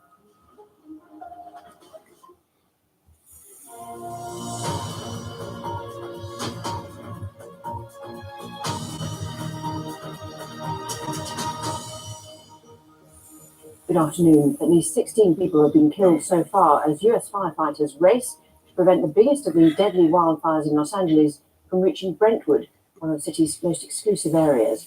4 wildfires are still burning around the city. Firefighters say calmer winds and higher humidity have allowed them to make progress in controlling some of the blazes. However, strong winds are forecast to return and the fire risk remains high. Lee Milner has this report. 6 days on since the devastating blazes began, and this is what firefighters still face as they make an all-out assault to keep the largest of these deadly wildfires in Pacific Palisades from spreading any further. I felt like a zombie since Tuesday. Can't sleep. You literally cannot sleep. You just replay. Standing in the rubble of her parents' house, Sabrina Masenica can't believe what's left of her childhood home, which had been burned to the ground. My bedroom was in the front over there with my sister. Yeah, it wasn't that big of a house, but it had everything we needed. It's really sad. I feel so bad for my parents. It's all gone. Aerial crews have been bombarding the flaming hills with water and fire retardant to hold back the Palisades fire from spreading into one of LA's most exclusive neighborhoods. fire has expanded an additional 1,000 acres and is now threatening Brentwood. Firefighting crews have arrived from I across went the to United Brentwood States, in fucking Mexico and Canada, sending in battle-tested near London. teams of their own. This is what friends do. This is what relationships are all about. Friends in need, being there It's for supposed to be a business course, but it was a load of bollocks, really. Mexico in times of need. I stayed in a hotel and We're you know. incredibly humbled and grateful that the president was willing to send the crew you see behind me. They'll be out on the lines within the next 24, 36 hours. Los Angeles needs all the help it can get, and with a change of administration looming in Washington, local officials say they've yet to hear from the incoming president. With winds expected to pick up again overnight, there are fears it would further fan the flames that have left at least 16 people dead. Hopefully they get a high level of containment, but I'd say if the weather conditions are getting back to worse by the Santa Ana winds, we'll probably see a lot more of the same. So hopefully the extra resources coming in and the preparedness levels that at the moment they can contain more of these fires and put them out as quickly as possible. For now, it's all hands on deck. Firefighters know if the winds get worse, it could wipe out their hard-won progress in an instant. Lee Milner, BBC News. Peter Bowes is in Los Angeles. Peter, how big is that threat from those winds picking up again? It's a very serious threat. It's 5 o'clock in the morning here now, and right on cue, those winds are beginning to pick up. I can feel it all around me, and it's a serious problem for firefighters because the forecast is that these winds could continue until mid-week, and they will hamper firefighters. The most serious potential problem is that it will prevent those fixed-wing aircraft and helicopters getting in the sky to douse the flames with fire-retarding chemicals and water that they pick up from the ocean and from local lakes. And we've seen over the last few days how effective that style of firefighting can be in a combination, of course, with firefighters on the ground. So everyone just hoping that the winds don't get so bad that situation is repeated, because these fires, at least 2 of them, are still burning largely out of control. The Pacific Palisades blaze, the first to start last Tuesday, is, as you've said, moving towards Brentwood. It's moving towards the San Fernando Valley, which is a neighborhood to the north of Los Angeles. And in the meantime, there is this political row brewing between local officials, the state governor, and Donald Trump, who has been invited to visit to see the scale of the devastation for himself. He has criticized the firefighting effort on social media, asking why the fires can't be put out. He said, "What's wrong with them?" Peter Bowes, thank you very much indeed. A police officer in North Yorkshire has died after she and another man were hit by a lorry while helping at the scene of an earlier crash. The man has been arrested on suspicion of causing death by dangerous driving. Our reporter Olivia Richwell joins us now. So, Olivia, what do we know about what happened? Well, we know that PC Rosie Pryor was actually off duty when she was hit and killed. She'd stopped to help at the scene of a crash here on the A19 just south of Thirsk in North Yorkshire. She was a mother and had only joined North Yorkshire Police about 2.5 years ago. The force have said she was an exemplary officer and they are devastated. PC Pryor was hit and killed by a lorry alongside 41-year-old Brian Welford from Knaresborough in North Yorkshire. He had been in one of those vehicles involved in the earlier crash. PC Pryor's family have described her as a loving mum, wife, daughter, sister and auntie who will be deeply missed. Mr. Welford's family say he was a hard-working and loving father, husband, son and brother who will also be greatly missed by his family and friends. A teenage boy who was a passenger in his car is in hospital. His condition is described as serious but stable. Meanwhile, a 65-year-old lorry driver from Berwick-upon-Tweed has been arrested on suspicion of causing death by dangerous driving. Now, this is a busy A road, and about half an hour ago, police appealed for anyone who might have witnessed the accident or had dashcam footage to get in touch with them as they tried to establish just what led up to the deaths of 2 people here yesterday. Olivia Richwell, thank you very much. Up to 400 train managers at Avanti West Coast have gone on strike in the first of a series of walkouts on each Sunday until the end of May. The dispute is over rest day working, with RMT members planning action until the 25th of May. Rail services between London, Euston and Glasgow via Birmingham and Manchester will be affected. Laws to prevent online harm are going to need to be constantly updated to keep up with the threat from fake and harmful content on social media, according to the government. This week, the boss of Meta, which owns Facebook and Instagram, said they would no longer be employing their own fact-checkers. Our political correspondent Tom Simons is here. This is in response to Mark Zuckerberg's comments, isn't it? That's right. He created quite a stir when he said he wouldn't be employing these fact checkers to check information on his social media networks, Meta, and on Facebook and Instagram. For example, the response yesterday on BBC News from Ian Russell, the father of Molly, who took her own life after being in contact with this sort of material. And today, Peter Carl, the technology secretary, appeared on the Laura Kuenssberg show. He was asked about this, and he said that it was absolutely the case that foreign companies with social media networks here in the UK would have to stick to UK laws. That's the Online Safety Act passed in 2023, which forced them to take down illegal material, but not necessarily legal but harmful material. Now, Peter Carl said the Conservatives who passed this bill didn't put that into that legislation, a ban on legal but harmful material. We're talking about things like suicide information or eating disorder or deep fakes. And he said it was likely that Parliament would have to look at new legislation on a rolling basis to try to deal with that sort of thing. And he made clear that the government really is trying to keep up. Tom Simons, thank you very much indeed. Thank you. Cricket now, and England have made a disappointing start in the Women's Ashes in Australia. They were all out for 204 in the first one-day international in Sydney. Australia won by 4 wickets and now have a 2-point lead. Here's Jolinski. First day of the Ashes went the same way as the last decade. England's women haven't won it since 2014, and this was not the start they wanted. There's the nick, and there is the wicket. England's key batters couldn't score more than 40. The captain, Heather Knight, was one of many soft dismissals. This was Australia at their best in the field, and when England cleared the ropes, the crowd kept up the performance. This is how the home side will look to hold on to the Ashes. England were all out for just 204.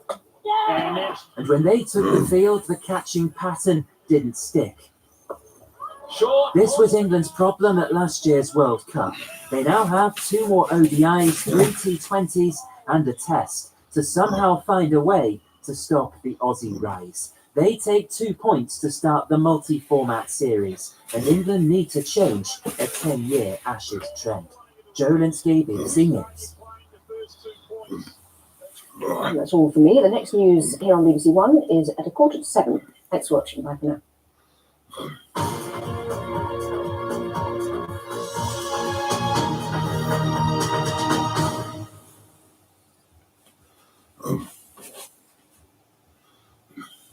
Good afternoon to you. It's been another very cold start to the day. Widespread frost across central and eastern parts of the UK, and further west, start to see those changes taking place. But behind me, pretty spectacular ice scene there in County Durham. That snow and ice not making any moves at all with this cold air still in place right now. But changes taking place for the western parts of the country. We're seeing the snow and ice melting there. Milder air is already making inroads. And that's going to be the theme for the upcoming week. It will be turning milder for all areas of milder nights, mostly dry thanks to high pressure.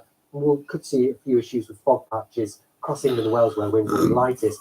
Now, the temperature anomaly map shows that temperatures across the north and west of the country will actually be going above average as we head through the week. For England and Wales, generally around average, but certainly less cold than what we've had over last week.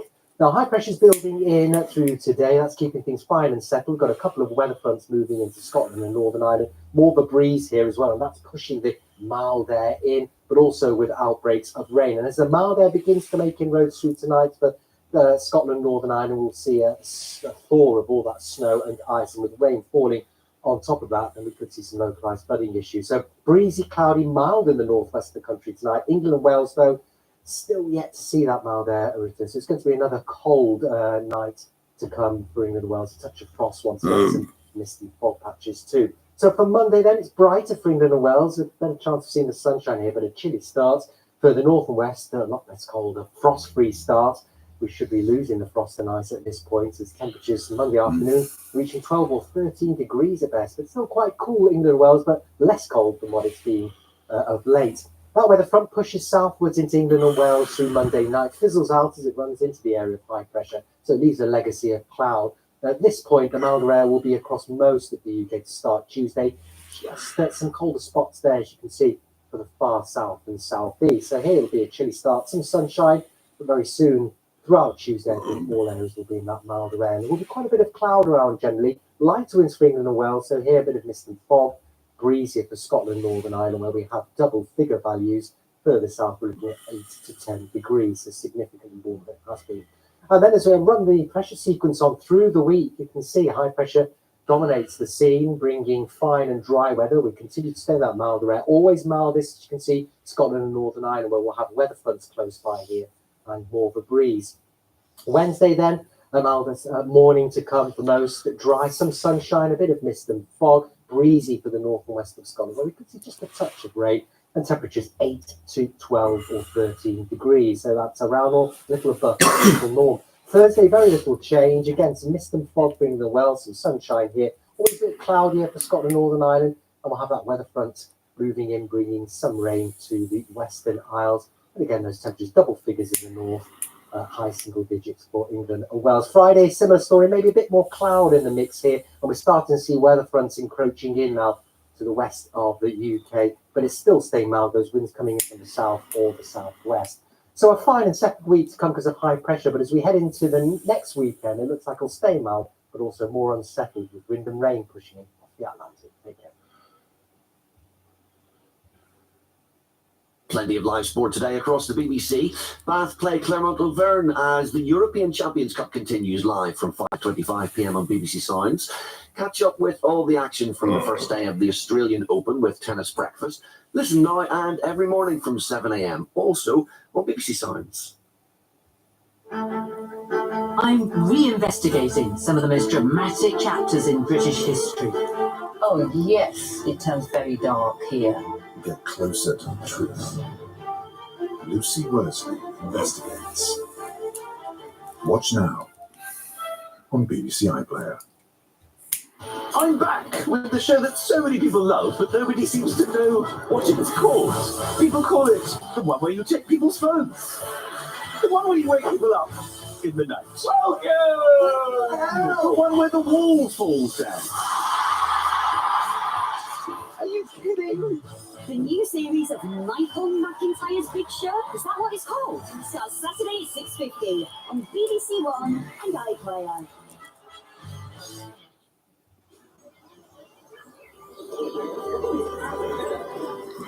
Perfect Sunday evening telly. The new series of Call the Midwife continues tonight at 8.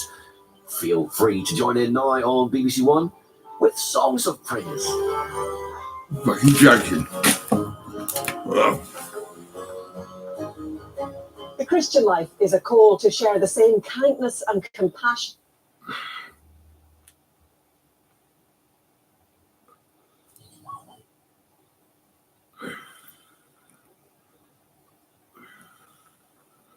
Williams to hold them Oh, off. fuck off.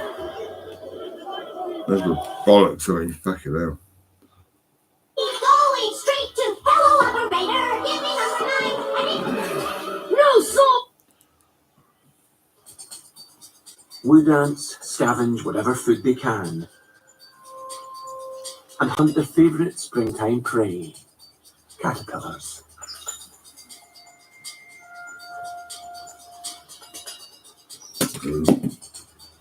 Eventually, the ants from the osprey nest return with fish scales.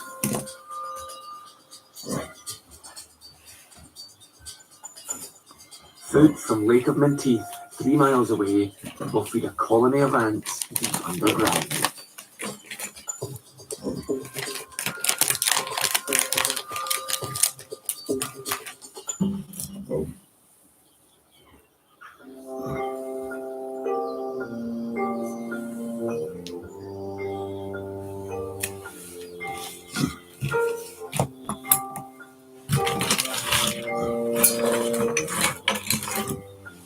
In a stream running near the nest lives one of the UK's rarest mammals.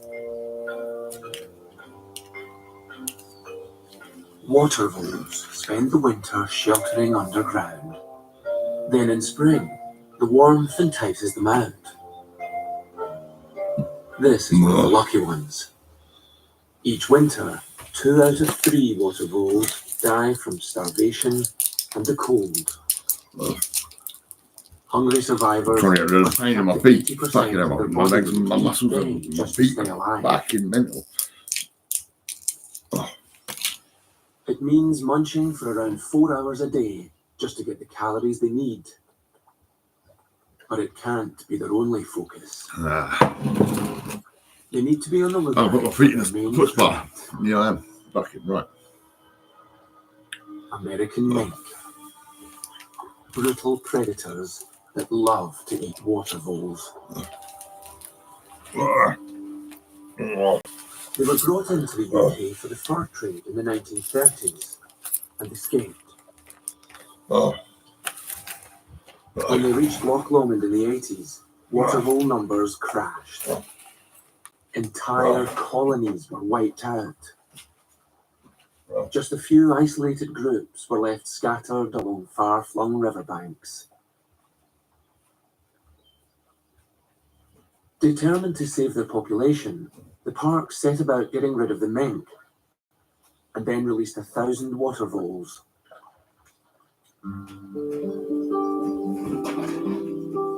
They're now thriving, spreading into surrounding rivers and streams. But mink are canny creatures. A few still roam the park. It pays to be on high alert.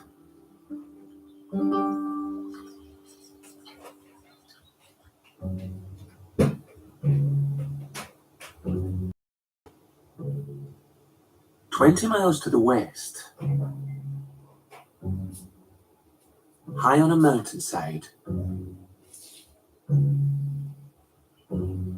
a rare golden eagle chick sits quietly. This is one of only 400 eagle nests in the UK, all but one of them in Scotland. Eagles usually lay 2 or 3 eggs, so it's likely this chick was the first to hatch and outcompeted or killed his brothers and sisters. He preens his flight feathers. He'll need to be flying in just 2 weeks. The nest is littered with carcasses.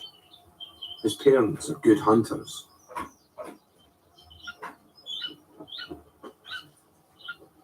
Dad arrives with lunch. A half-eaten crow chick snatched from a nest. He ignores the chick's begging.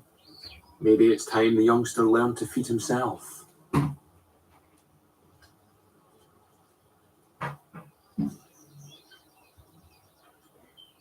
In its excitement, the chick pushes Dad out of the nest and is alone again.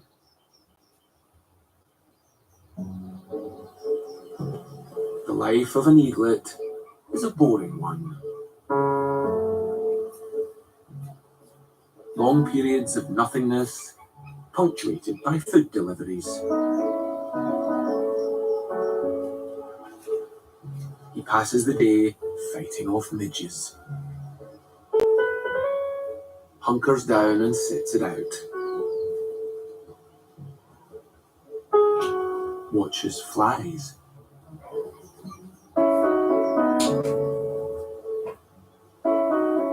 Does his nails. Looks up. Stares at dead things. Goes off. Fights sticks. And snoozes.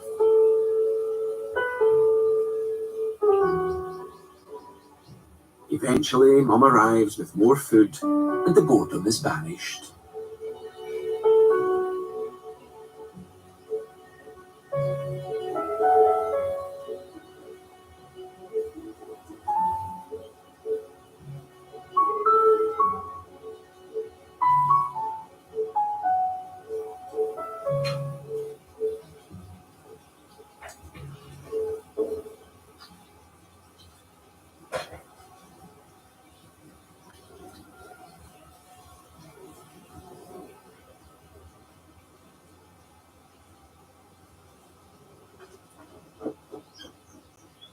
But all too soon, he's on his own again. Eagles can live for 30 years. They have no natural predators in the park. Man is their only threat, but a very serious one. It's thought that 50 golden eagles are poisoned or shot every year in Scotland for taking stock and game birds on farms in moorland. This eaglet's future is far from certain. Late May. The red deer hinds have at last given birth and are emerging from the forests.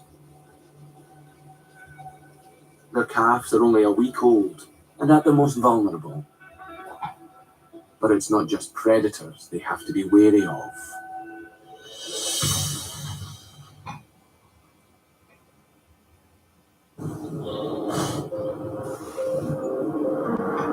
Adventure just got bigger.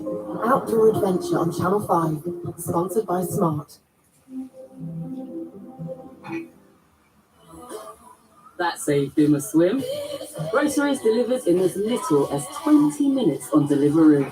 Now, just got even better. Our sale is now on at Benson's for Beds. 20% off everything when you spend £750 or more. So now you can have the perfect night's sleep for the perfect price. Ah, perfect.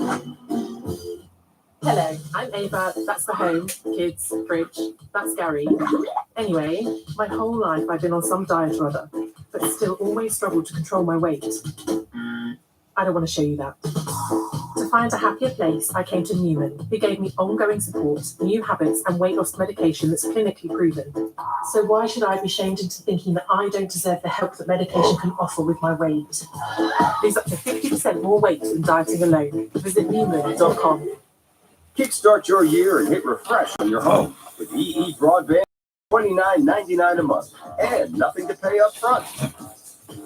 Our ultra-reliable full fiber means you can stream endless music, go all out on gaming, and browse online for the things you love. It's all powered by BT, and we'll handle the switch for you. It's easier than ever before. No wonder broadband switchers choose EE. Search EE Broadband. More me time, more we time, more memories. Enjoy so much more for so much less at Haven.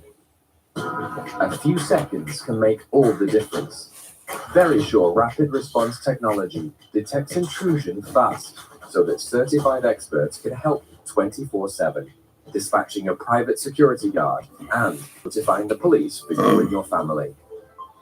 Sign up today and get a free security camera setup. To get Very Sure rapid response, call now or go to verysure.co.uk. The Vodafone Big Winter Sale is now on. Transfer to Pixel and get the Google Pixel 9 Pro XL from £27 per month plus £30 up front. That's a huge £920 saving. Just one of the amazing offers in the Vodafone Big Winter Sale. Hurry, this deal ends the 30th of January. Vodafone.